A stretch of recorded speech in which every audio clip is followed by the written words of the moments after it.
离婚而已，未必是前夫去世了。22年过去了，我原本以为与刘毅之间只剩下礼节和疏远。儿子的一句话，妈，我爸要再婚，想请你来捧场，让我顿感头痛。去，似乎说明我仍心有所系；不去，又显得我小肚鸡肠。算了，就当作是去看一场表演，顺便为儿子添个场面。没想到，这场所谓的表演高潮，并不在于前夫再婚，而是我差点将刚添加的儿子微信好友再次拉黑。当我的手机再次震动时，我正站在阳台上给我的几盆心爱植物浇水。午后阳光慵懒的洒落，空气中弥漫着泥土的芬芳与植物的清香，似乎一切都安然无恙。直到屏幕上闪现出儿子刘夏宇的名字。自从他进入大学，这小子给我打的电话屈指可数，每次的原因无非是生活费紧张，或是惹了麻烦需要我出面。我接起电话时，心中不禁默默想着，这月是不是应再多转些钱给他？妈，儿子的声音略显犹豫，带着一抹小心翼翼。怎么了？钱不够用了？我一边给兰花浇水，一边心不在焉地问。不是，那个，妈，我有件事情要告诉你。刘夏宇停顿片刻，似乎在思考措辞。我爸，他要结婚了。我浇水的手一下子抖了抖，水溅洒到光洁的地板上，瞬间渗出一小片深色水渍，如同墨滴落在清水中，瞬间破坏了原本的宁静。刘毅，结婚，这个名字，这个曾经占据我青春岁月，对我人生产生深远影响的男人，已经快22年没有在我生活中掀起波澜。离婚时，刘夏宇还在学走路，咿呀学语的叫着爸爸妈妈。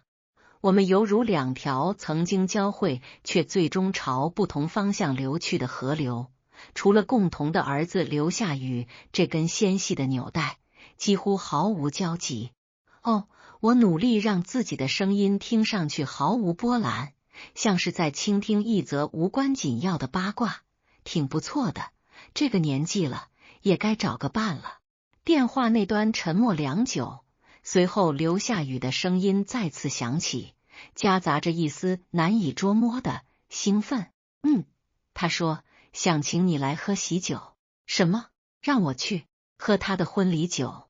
我几乎不敢相信自己的耳朵。22年的光阴，足以将爱恨情仇化为无谓的沙粒。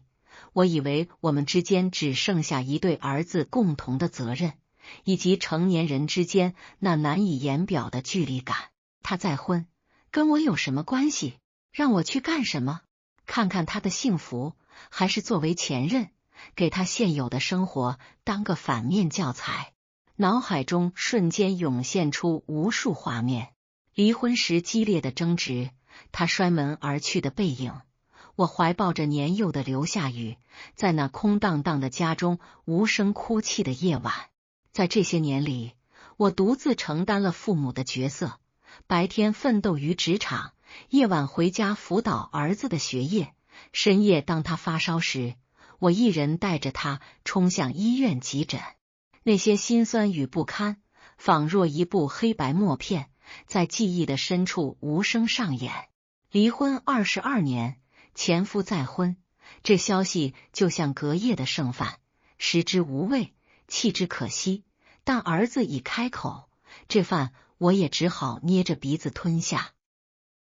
我心里自嘲地想着，不去的话，显得我小气，好像一直放不下。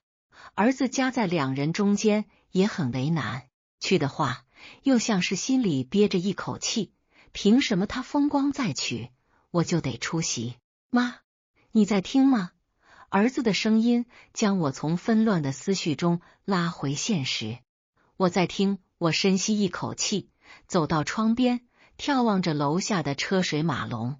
他是什么时候结婚的？下周6。好的，我知道了。我努力让语气轻松一些，到时把时间和地点发给我。你爸要结婚，作为妈妈的我，还是得去给你撑撑场面。挂了电话，阳光依旧灿烂，但心中却如同被一块巨石压住，闷得我几乎无法喘息。去就去吧，就当是去看一场与我无关的热闹，看看这个20多年前就已从我的生活中消失的男人，如今变得怎样，又会演绎出什么样的剧情。或许也该给自己这22年的独立生活做一个不那么正式的，带着一点围观的交代。婚礼安排在一家5星级酒店，场面相当盛大。周六那天，我特别挑了一件剪裁得体的香槟色连衣裙，化了精致的淡妆，头发盘起，镜子中反射的女人，眼角微微爬上细纹，却闪烁着明亮的神采，脊背依然挺拔。我在心里默念：梅，今天你不是来追忆往昔，也不是要妒忌争吵，今天你只是刘夏雨的妈妈，参与他的父亲的婚礼，仅此而已。今天我这身战袍，绝非为前夫，而是要向所有人宣告，离开刘毅后，我只会更加迷人，愈发精彩。毕竟，谁还没有过一段错误的感情呢？我暗自鼓劲，嘴角不由自主地泛起一抹带着些微讥讽的微笑。迈入宴会厅的瞬间，嘈杂与浮华如潮水般涌来，水晶吊灯将光辉洒落，空气中弥漫着香水与美食的交织香气。宾客们衣着光鲜，三两成群，嬉笑交谈。我很快就见到了刘毅的父母，老夫妻看上去苍老了许多，见我时略显僵硬，尴尬的微微点头，算是打过招呼。还有刘毅的弟弟刘强，曾几何时他在我们离婚时也未曾缺席，此刻他却搂着一个年轻妩媚的女伴，目光抛来轻佻的扫视，嘴角挂着一丝揶揄的笑意。更由于我们曾经相识的几位朋友，看到我时惊讶中透着一丝像观看戏剧般的期待。呵，这种微妙的气氛真是让人如坐针毡，又难以抑制心中的冷笑。我在随侍者的引导下，找到了女方亲友区的边缘，选了个不起眼的角落坐下。我不想成为众人的焦点，只愿静静地当个旁观者，目光在宾客中游走，试图捕捉新娘的身影。她会是怎样的女子呢？我幻想过许多种可能，也许是个与她年纪相当、知性优雅的职场女强人，亦或是个曾经离异、温文尔雅的母亲。毕竟刘毅如今也50岁，怎么也不该是。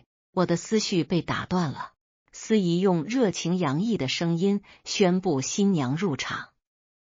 音乐响起，整个宴会厅的灯光逐渐暗淡，只有一束聚光灯照射在入口处，众人的目光齐齐聚焦于那一方向。然后我看到了她，一个穿着洁白婚纱的年轻女孩，挽着她父亲的手臂，缓缓向舞台走去。当聚光灯清晰地映照在她的脸庞时，我感觉全身的血液似乎在那一瞬间凝固。年轻，实在太年轻了。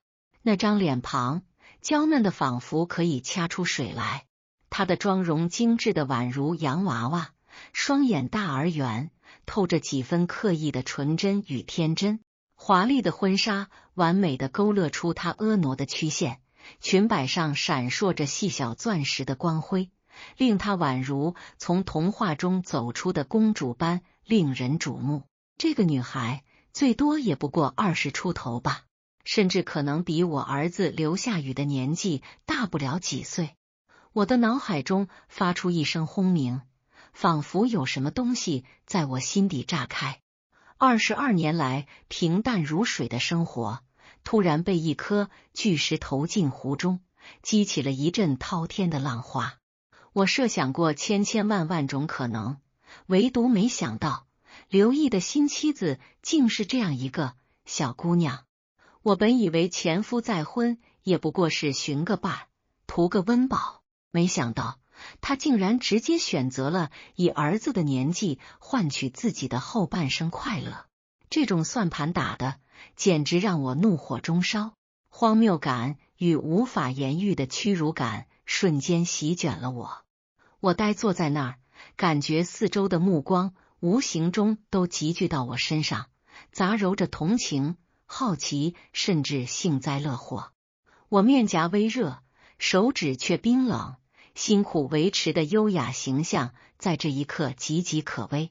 舞台上，刘毅已经站在那里，他身着笔挺的黑色西装，头发梳理得一丝不苟，脸上洋溢着难以掩饰的自得与幸福。他牵起新娘的手，那一刻显得自然且亲密，他甚至连我这边都不曾瞥一眼，仿佛我只是空气，或是无关紧要的背景。婚礼仪式在一如既往的流程中进行，司仪口中表达着那些老套的煽情话，什么天造地设，什么白头到老。新娘张薇微微抬头，满眼凝视着刘毅，眼眶微湿，恍若被幸福所迷醉。而台下宾客们则默契的鼓掌欢呼。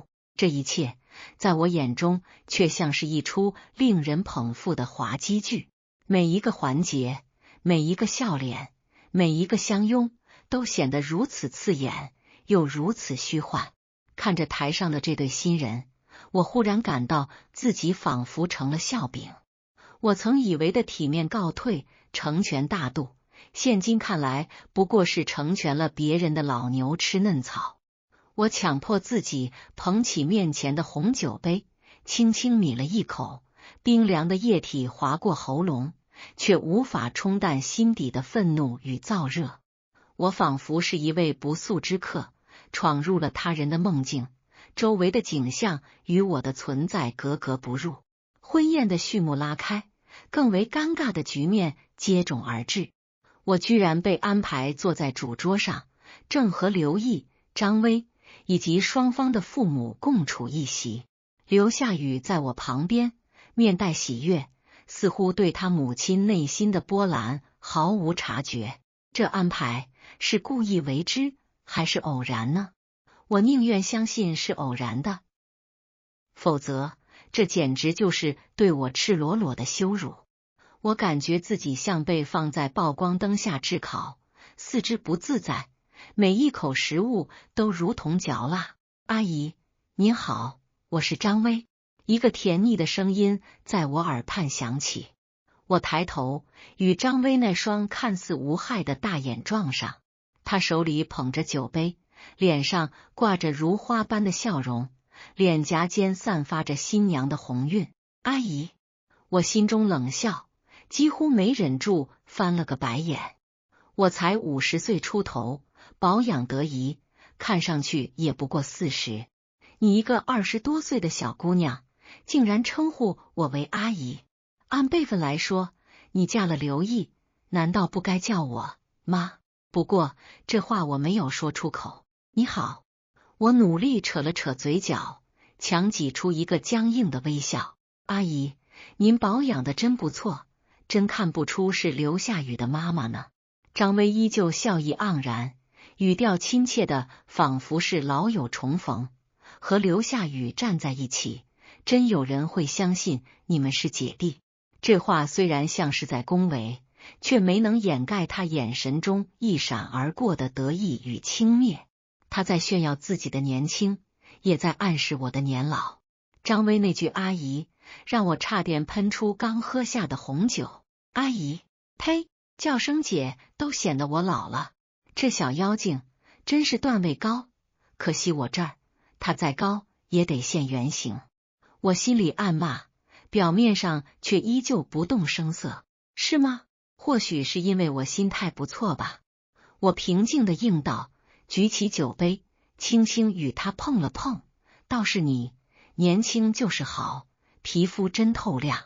刘毅在旁边看着我们亲切的互动，脸上显露出满意的微笑。他清了清嗓子，插嘴道：梅，你现在还好吗？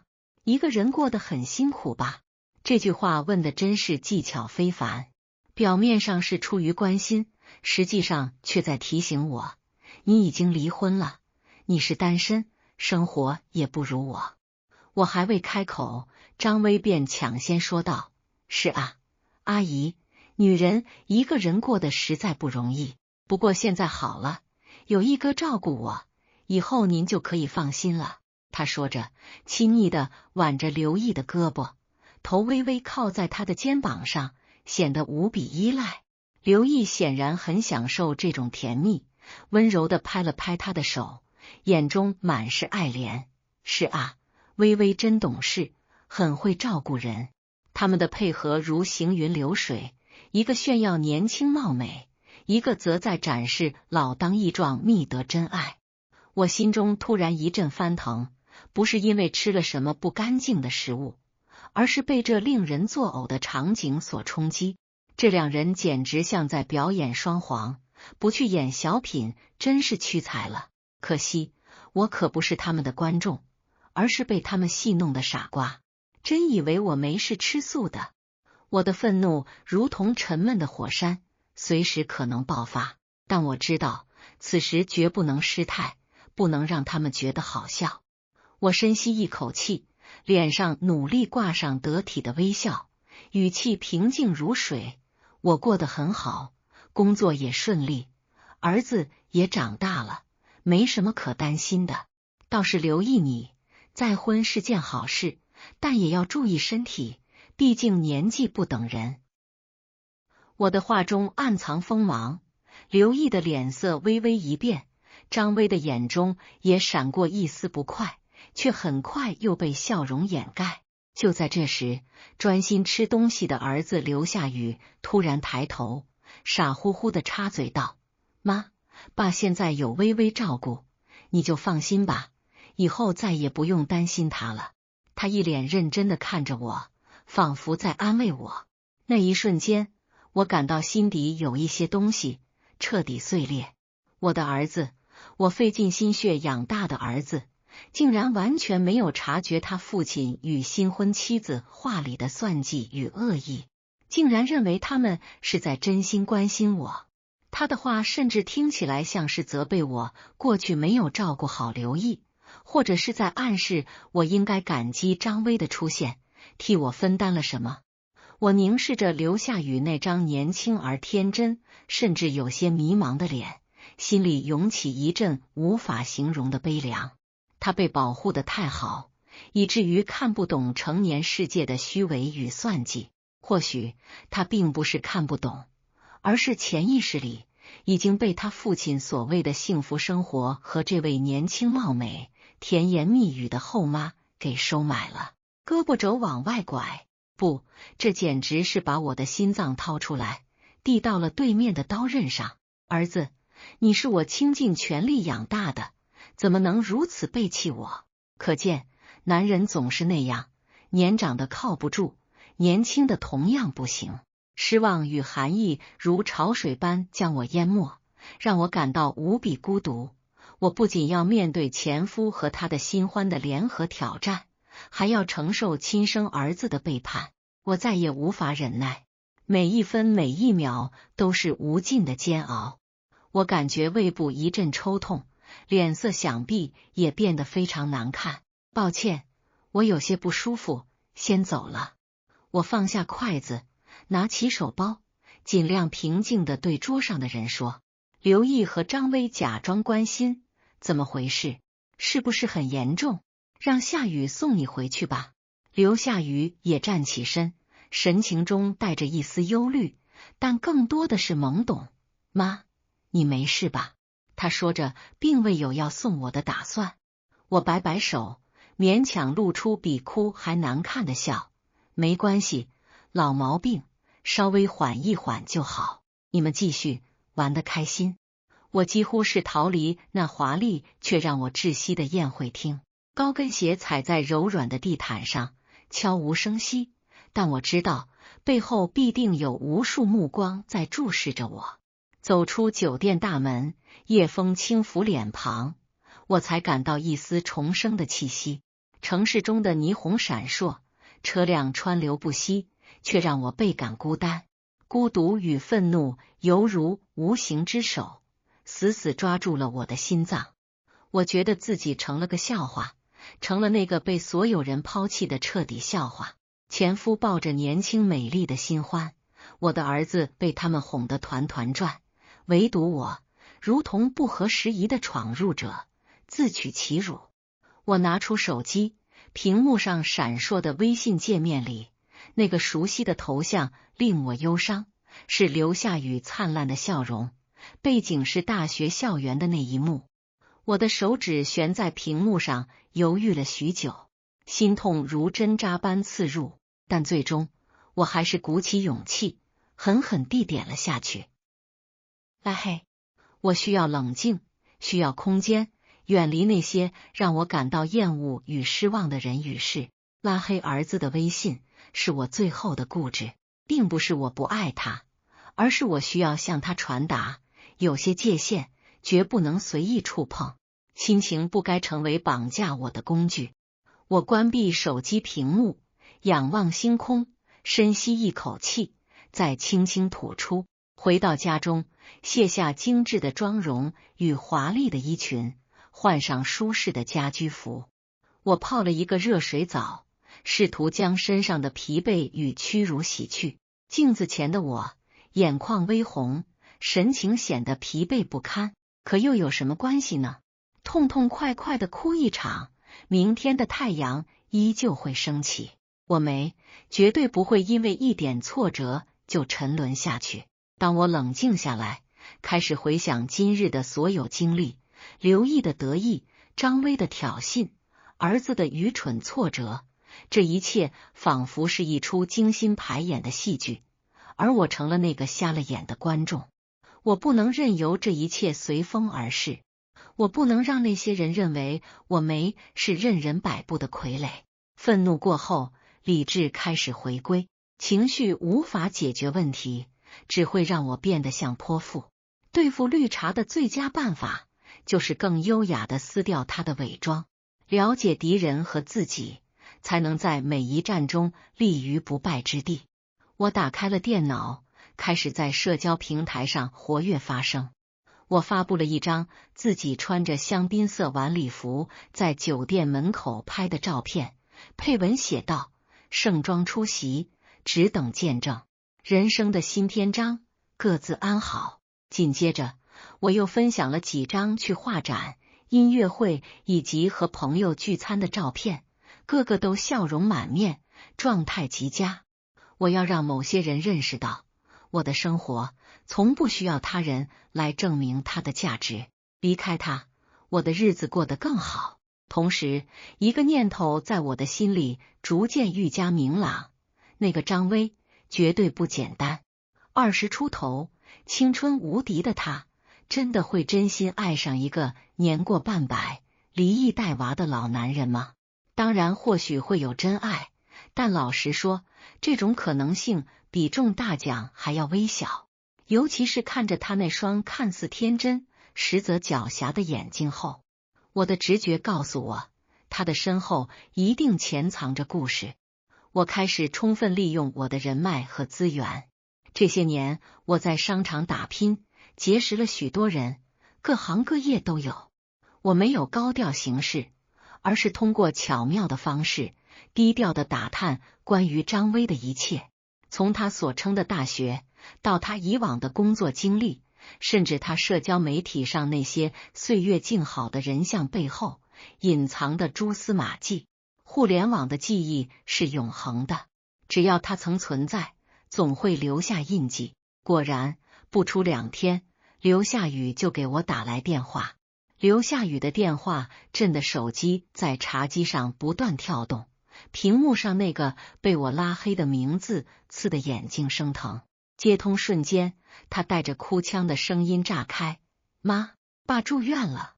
我握着玻璃杯的手猛地收紧，滚烫的咖啡溅在壶口。怎么回事？医生说是急性胃溃疡，胃出血。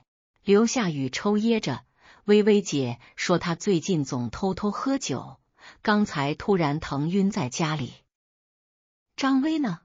我抓起外套往门外冲，电梯镜面映出我扭曲的表情。他收拾行李走了，说公司有急事。儿子的声音越来越小，妈，我是不是错了？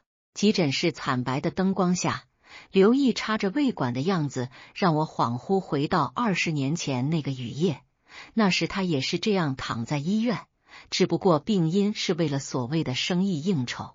监护仪规律的滴答声里，张薇留在病房的香奈儿口红滚到我脚边，外壳上还沾着未干的血迹。病人家属，医生摘下口罩。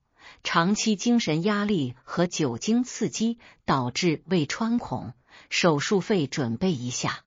我捏着缴费单站在自动取款机前，手机突然弹出刘毅弟弟刘强的消息，听说我哥住院了，医药费你不会不管吧？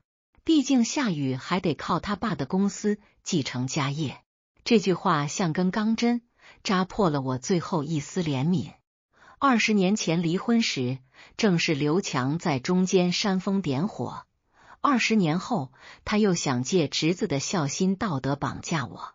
在缴费窗口，我看着账户里刚到账的项目分红，果断划走10万，先交押金，后续费用我会补齐。我对护士说，心里盘算着下一步计划。路过医院便利店时，我想起刘强的威胁，转身买了2支录音笔和微型摄像头。这些年在职场摸爬滚打，基本的取证意识还是有的。当护士说需要家属陪护时，我主动留下来值夜。凌晨3点，确认刘毅熟睡后，我将摄像头对准他的床头柜，那里摆着张薇落下的 LV 钱包，夹层里露出半截仿本复印件。借着手机微弱的光，我拍下关键证据，发现仿本户主竟是张薇。第2天一早，我以探望为由来到刘毅家，指纹锁密码还是儿子生日，推开门却差点被满地狼藉绊倒，高级西装散落一地，酒柜被翻得乱七八糟，保险柜的电子锁闪着红光。我戴上手套，打开书房电脑，凭借多年 HR 经验，轻松破解回收站的加密文件，找到被删除的转账记录。半个月前，刘毅向一个陌生账户赚了300万，这是要掏空公司的节奏。我对着录音笔轻声说，目光扫过书桌上的全家福，照片里张薇依偎在刘毅肩头，指甲上的美甲图案和我在他口红上看到的血迹形状一模一样。正准备离开时，门外传来脚步声。我迅速躲进窗帘后，看着刘强带着开锁匠走进来，动作快点。他踢开地上的皮鞋，只要找到那份股权转让协议，夏雨那小子就只能乖乖听话。我攥着手机的手心全是汗，悄悄拨通刘夏雨的号码。电话接通瞬间，我故意碰倒花瓶，清脆的碎裂声让刘强脸色骤变。谁在里面？他踹开卧室门时，我举着手机录像，将他惊慌失措的表情完整记录。刘总好兴致，我晃了晃手机，来哥哥家找东西，需要我报警帮忙吗？刘强的脸涨成猪肝色，开锁匠趁机溜走。他猛地扑过来抢手机，我早有防备，侧身躲开的同时按下录音笔播放键。他威胁刘毅转让股权的对话在房间里回荡，震得吊灯都微微摇晃。你怎么会有这个？刘强后退2步，撞翻了桌上的相框。我捡起照片，那是刘夏雨10岁生日时拍的，背面用稚嫩的笔记写着最爱妈妈，长大后保护你。眼眶突然发烫，我深吸一口气，马上召开董事会，把你哥的股份冻结，否则这些证据我会交给经侦大队。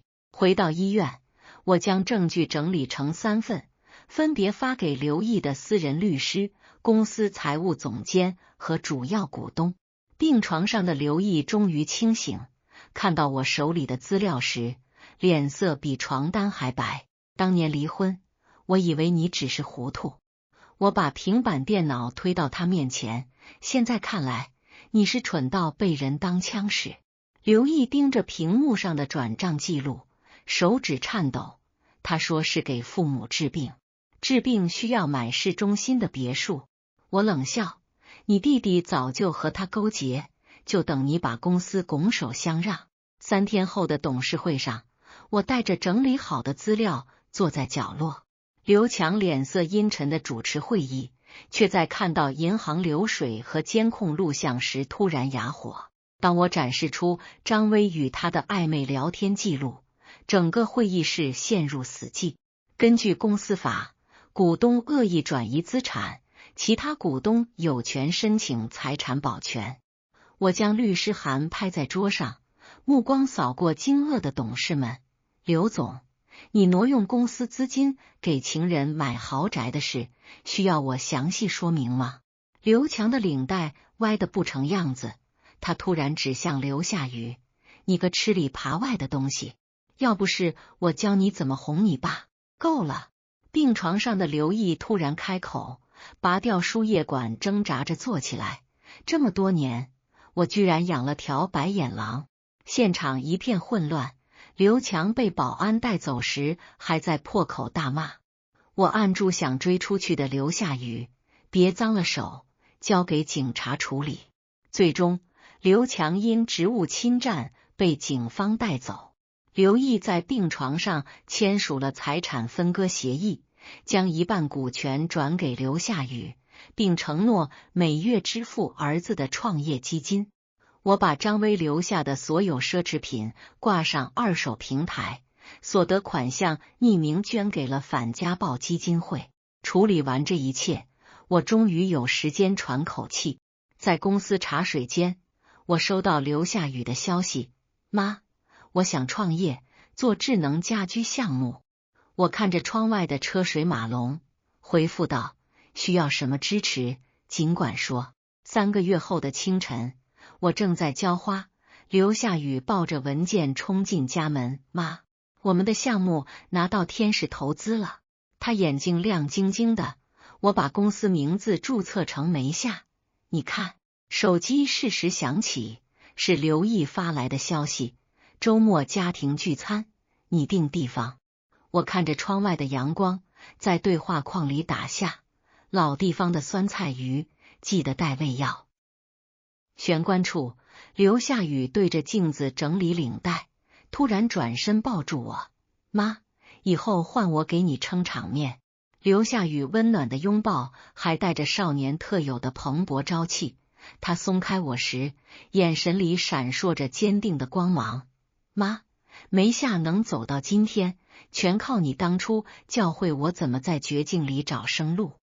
我笑着拍了拍他的后背，却在瞥见他眼下青黑时，心里猛地一疼。这孩子怕是为了项目熬了不少夜。傻小子，再这么拼命，小心变成熊猫眼。我佯装嗔怪，转身从厨房端出炖了3小时的虫草花鸡汤。喝完这个，今晚不许加班。刘夏雨捧着汤碗，雾气氤氲中，他的睫毛上沾着细碎水珠，不知是争气还是感动。正当梅夏科技的智能家居产品即将量产时，工厂那边突然出了岔子，生产线上的工人集体罢工，带头的老周堵在工厂门口，扯着嗓子喊：刘夏雨必须给我们个说法，凭什么突然降薪？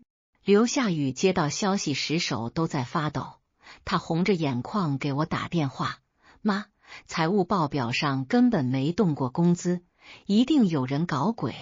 我赶到工厂时，正看见老周把辞职信摔在刘夏雨脚边。这个在厂里干了10年的老师傅，此刻满脸失望。当年你爸开厂，从来没亏待过我们，怎么到你这儿就变了？我蹲下身，捡起皱巴巴的信纸，注意到落款日期旁还沾着半块口红印，和张威常用的色号一模一样。刘毅不知何时也赶到了现场，他挤过人群，额头上还冒着冷汗。老周，是不是有什么误会？老周冷哼一声，刘总现在当甩手掌柜，当然不知道下面的事。我按住刘夏雨颤抖的肩膀，低声说：先稳住工人情绪，你去查最近1周进出工厂的记录，特别是带着文件的人。转身面对群情激愤的工人时，我提高音量：各位师傅，我是刘夏雨的母亲，给我们半天时间核查，要是真有人恶意克扣工资，我亲自给大家道歉。人群中响起窃窃私语，有位大姐小声说：当年刘太太一个人带小雨，不容易的。这话像颗小石子，在我心里泛起涟漪。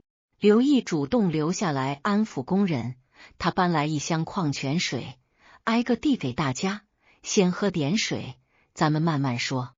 我看着他笨拙的和工人沟通，想起20年前那个只会摔门的男人，如今竟也学会了弯腰倾听。在工厂监控室，我盯着画面一帧帧回放。凌晨3点，一个戴着鸭舌帽的身影鬼鬼祟祟溜进财务室，虽然刻意压低帽檐，但转身时露出的美甲图案和张威留在刘毅家照片上的如出一辙。我把画面截图放大，指甲上的水钻排列成 V 字，正是他最爱炫耀的款式。果然是他。我攥紧手机，调出刘夏雨手机里保存的转账记录。罢工前3天，老周的账户突然收到一笔5万元的汇款。刘夏雨赶到时，手里还拿着考勤表。妈，这几天只有财务总监有办公室钥匙。我们对视一眼，同时说出张威的大学同学。当我们把银行流水和监控画面摆在老周面前时，这个憨厚的汉子涨红了脸。我以为真是公司困难，刘夏雨拍了拍他的肩膀：周叔，我不怪您，是我们安保没做到位。刘毅在一旁补充：明天就给大家涨工资，再发季度奖金。工人们这才露出笑容。有人喊：小刘总大气。解决完罢工风波，已是深夜。刘夏雨累得瘫在沙发上，刘毅默默给他盖上毯子，又泡了杯浓茶。当年我创业也被人算计过。他看向我，眼神里满是愧疚。要不是你，我打断他，过去的事别提了，先想想怎么防着张威。第2天，我们带着证据来到张威租住的公寓楼下。电梯数字跳到17层时，我听见屋里传来欢快的音乐声。敲门的瞬间，音乐戛然而止。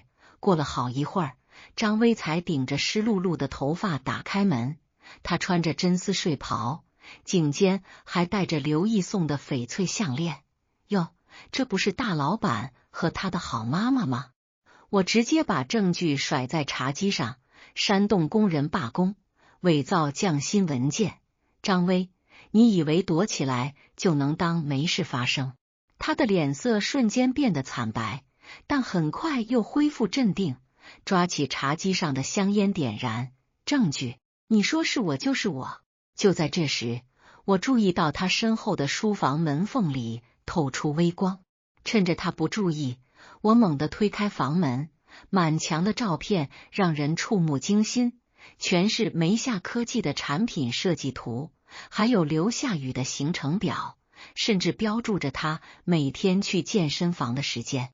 张威冲过来想挡住，却被我一把抓住手腕。这些年，你根本没离开过这座城市吧？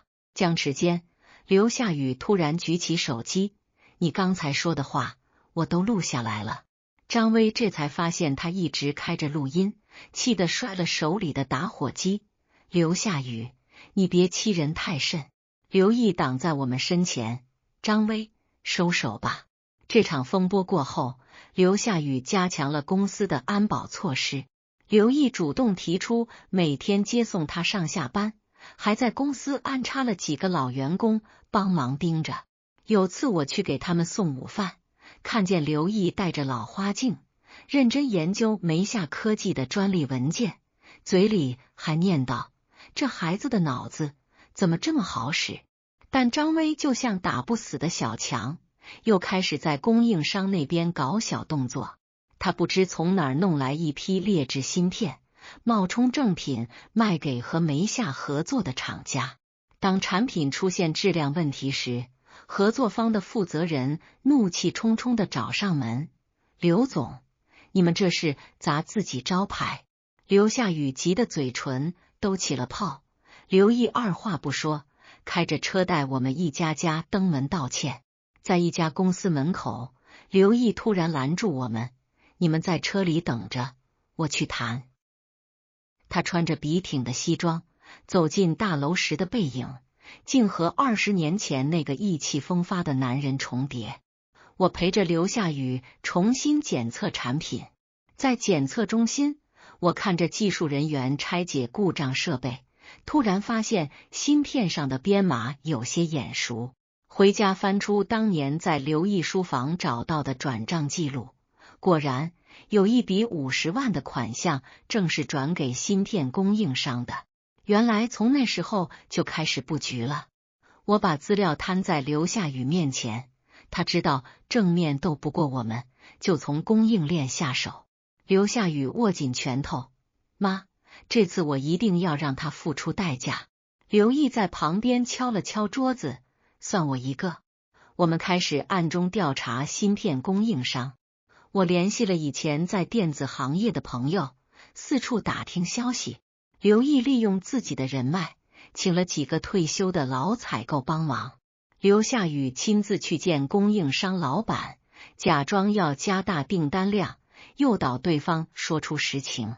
在对方喝得迷迷糊糊时，刘夏雨掏出录音笔：“所以这些芯片都是张威让你以次充好的。”拿到关键证据后，我们直接起诉了供应商和张威。法庭上，张威还在狡辩，直到我们呈上完整的证据链，他才慌了神。当法官宣判他败诉时，这个曾经不可一世的女人瘫坐在被告席上，眼神空洞。经历这次危机，梅夏科技反而赢得了更多客户的信任。大家都说，能直面问题、解决问题的公司才是值得合作的伙伴。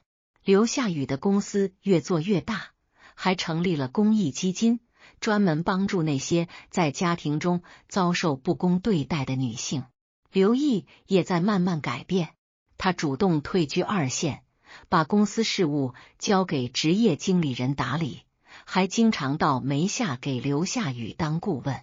某天晚餐后，刘夏雨突然神秘兮兮地说：“爸妈，我有个提议。”他清了清嗓子：“你们看，现在咱们一家三口好不容易又聚在一起，不如你们复婚吧。”空气瞬间凝固，我和刘毅对视一眼，都从对方眼中看到了惊讶与慌乱。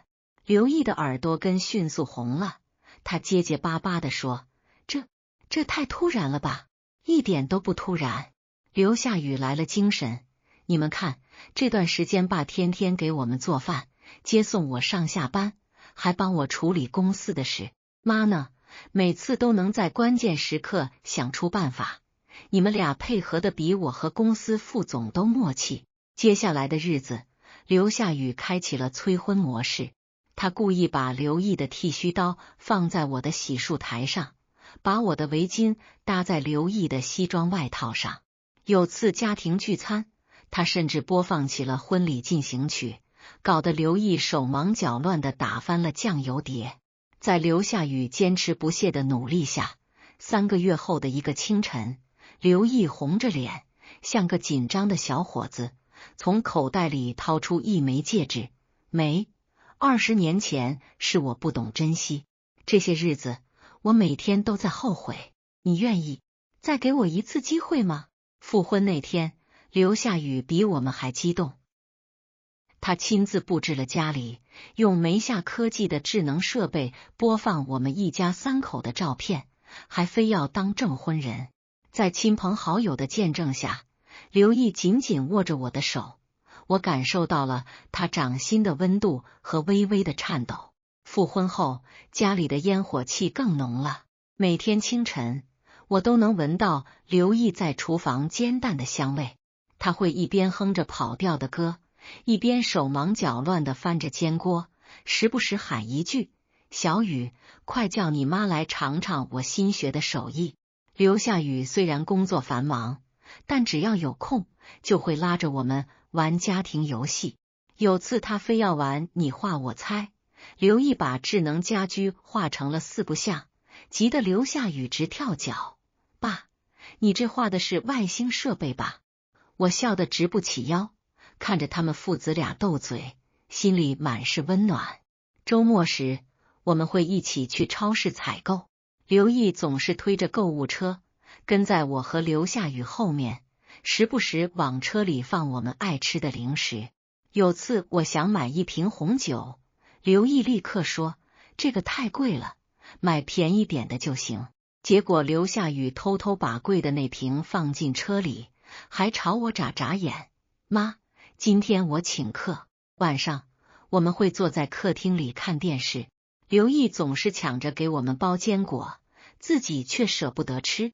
看到感人的情节，他会偷偷抹眼泪，还嘴硬地说：“谁哭了？我就是眼睛进沙子了。”刘夏雨就会故意调侃他：“爸，原来你这么感性啊。”在公司里，刘毅也成了刘夏雨的得力助手，但两人经常因为方案争执不下。有一次，为了一个产品推广方案，他们争得面红耳赤。刘夏雨气呼呼地说：“爸，你的想法太老套了。”刘毅也不甘示弱：“你这小子不听老人言，吃亏在眼前。”最后还是我出面调解，让他们各取所长，才完成了方案。随着梅夏科技的发展，刘夏雨经常要出差。每次他离开，刘毅都会像个操心的老父亲，不停地往他行李箱里塞各种东西，感冒药带着，胃药也拿上，还有这个保温杯，记得多喝热水。刘夏雨一边无奈地笑着，一边把东西收好。知道了，爸，你比我妈还啰嗦。而我看着他们父子俩的互动，心里满是欣慰。曾经破碎的家，如今充满了欢声笑语。那些曾经的伤痛，在日复一日的温暖中渐渐愈合。有一天，我在花园里修剪花草，刘毅端着一杯热茶走过来，轻轻放在石桌上。他站在我身边，看着满园的绿植，突然说：“梅，以前我总以为成功就是赚很多钱，现在才明白，最珍贵的是能和你们在一起的时光。”我直起腰，看着他眼角的皱纹，笑着说：“是啊，经历了这么多，才知道平淡的幸福最难得。”这时，刘夏雨的视频电话打了过来，屏幕里他举着刚签好的合作合同，笑得灿烂：“爸妈，这次的项目成了，等我回来，咱们去吃大餐庆祝。”看着视频里儿子阳光的笑脸，再看看身边的刘毅，我心里充满了感激。人生就像一场旅程，虽然曾经走散，但最终我们还是回到了彼此身边，携手走向更美好的未来。那些打不倒我们的风雨，不仅成为了照亮前路的光，更让我们这一家三口的羁绊如同陈年美酒，遇酒弥香。